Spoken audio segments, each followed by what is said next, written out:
Bismillahirrahmanirrahim. Assalamualaikum warahmatullahi wabarakatuh. Alhamdulillahirabbil alamin. Wassalatu wassalamu ala asrofil anbiya'i wal mursalin wa ala alihim wa sahbihim ajmain. Guru merupakan subjek dalam pembelajaran. Pembelajaran sendiri dibangun atas hubungan timbal balik antara guru dan siswa. Hubungan timbal balik ini termasuk syarat utama dalam melakukan pembelajaran, sehingga guru tidak hanya berperan sebagai penyampaian pesan dalam konteks materi pembelajaran, namun juga interaksinya mampu menanamkan sikap dan nilai kepada siswa. Inovasi pembelajaran yang dikembangkan oleh guru membantu siswa untuk merdeka, berinovasi, berpikir, belajar mandiri, dan membuat siswa bahagia.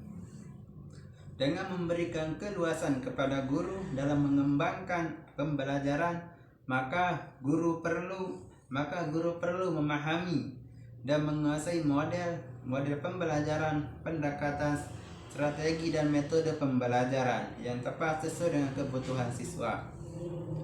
Bersama saya Marzuki dalam beberapa menit ke depan. Pada kesempatan kali ini saya atas nama Marzuki dari Prodi PGSD kelas 3E akan mempresentasikan tentang metode pembelajaran. Sebelum kita membahas tentang metode pembelajaran, terlebih dahulu saya akan menguraikan apa sih yang dimaksud dengan metode dan pembelajaran.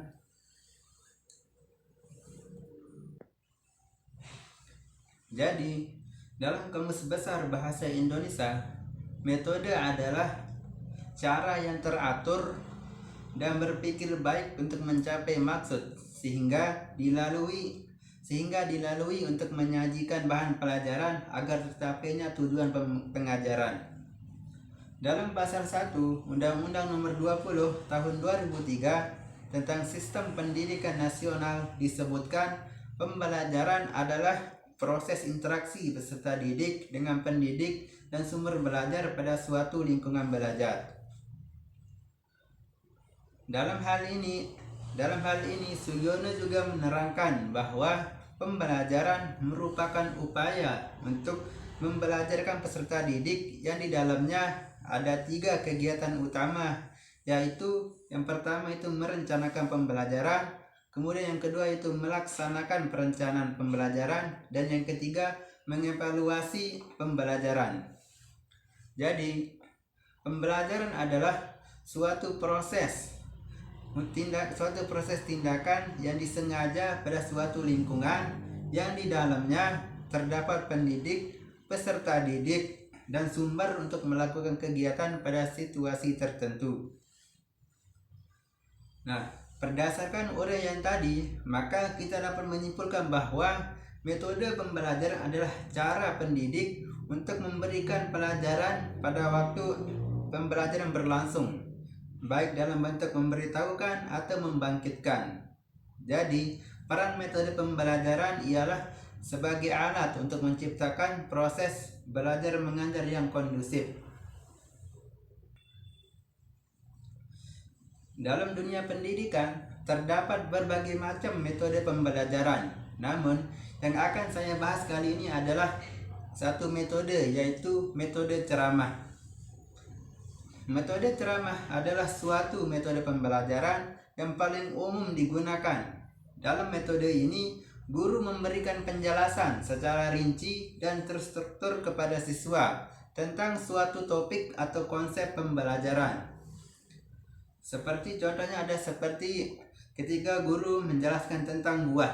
Apa sih buah itu? Pasti guru akan mengatakan buah adalah sesuatu yang berasal dari tanaman, kemudian bisa dimakan, dan ada juga yang tidak bisa dimakan, dan berbagai macam jenis buah. Nah, seperti itulah contoh dari metode ceramah. Selanjutnya, metode ceramah juga dapat digunakan untuk menyampaikan informasi awal sebelum melanjutkan ke metode pembelajaran lainnya. Seperti ketika guru melakukan pembukaan pembelajaran, ada kalanya guru akan memberikan kata-kata motivasi atau kata-kata yang bisa menyemangatkan siswa. Dalam hal ini tentunya yang akan digunakan adalah metode ceramah. Metode ini lazim digunakan oleh guru dalam menyampaikan materi pelajaran, bahwa seiring perkembangan teknologi ada yang menganggap bahwa metode ini kurang efektif. Namun metode ceramah sampai hari ini masih terus digunakan. Metode ini merupakan alat komunikasi lisan antara guru dan siswa dalam membangun interaksi edukatif. Metode ceramah juga dapat digunakan dalam beberapa kondisi. Di antara kondisi-kondisi tersebut yaitu sebagai berikut. Yang pertama yaitu sebagai pengantar dalam menjelaskan materi baru. Pada awal pembelajaran, guru memberikan pengantar umum tentang materi baru dengan ceramah, supaya siswa itu mempunyai gambaran tentang apa materi yang akan dipelajari pada hari ini. Dan yang kedua yaitu terbatasnya sumber belajar yang kurang efektif. Keterbatasan tersebut mengharuskan guru untuk menjelaskan materi secara lisan. Materi tersebut disampaikan dengan ceramah. Seperti ketika kita akan belajar tentang IPA, kalau tidak ada alat kita, maka salah satu langkah yang harus digunakan seorang guru adalah menggunakan metode ceramah. Karena jika kita akan menggunakan metode yang lain, kita akan kekurangan alat. Nah, yang ketiga yaitu untuk membangkitkan semangat belajar pada siswa. Pada tahapan ini, guru harus menggunakan metode ceramah, karena dengan metode ceramahlah semangat siswa itu akan bergairah. Kemudian yang keempat yaitu materi pembelajaran yang secara khusus disampaikan secara lisan. Ada kalanya suatu materi itu harus disampaikan secara lisan, tidak harus tertulis. Dan ada kalanya materi itu juga akan disampaikan secara tertulis. Yang selanjutnya itu ketika guru menghadapi jumlah siswa yang relatif banyak, sehingga tidak memungkinkan untuk memperhatikan siswa secara individual. Kebiasaannya ketika seorang guru menggabungkan kelas atau jika ada forum yang lebih besar sehingga banyak siswa. Nah, dalam kondisi seperti ini metode yang paling relatif digunakan adalah metode ceramah, karena dengan begitu semua siswa bisa mendengarkan walaupun dia duduk di paling belakang. Nah, dari materi itulah materi yang dapat saya sampaikan. Dari paparan materi tadi, saya dapat menyimpulkan bahwa berceramah dianggap sesuatu yang mudah. Namun tidak seperti itu. Bahkan ceramah itu sangat menyulitkan. Tidak semudah yang kita bayangkan.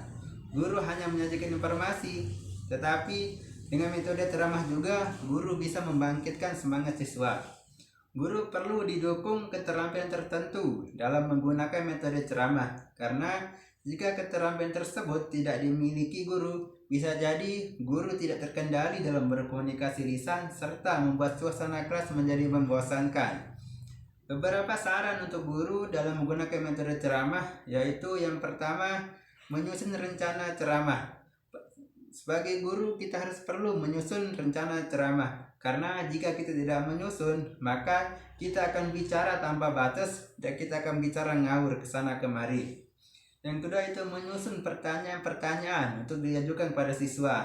Nah, dengan menyusun pertanyaan, maka siswa juga akan aktif untuk belajar. Karena jika kita tidak membuat pertanyaan, maka kebanyakan siswa akan tidur dan bosan untuk mendengarkan kita.